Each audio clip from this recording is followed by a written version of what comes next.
In this video, you will learn what are various ways to troubleshoot your Netgear Range Extender device EX2800 in case if you are unable to connect to your PlayStation or faces an error, or maybe a weak signals. The first thing that you can do is try rebooting your Netgear Range Extender and your router. Second, if this does not solve the problem, then try factory resetting your Netgear Range Extender. Or set up your Netgear Range Extender again. The third thing that you can do is make sure that you are using the latest firmware version on your Netgear Range Extender. If you do not know how to update firmware, watch one of our videos on it.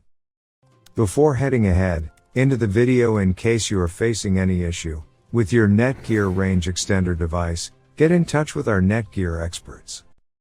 Thanks for watching our video, and do not forget to like, share, and comment on the video, so that you never miss any video from our channel.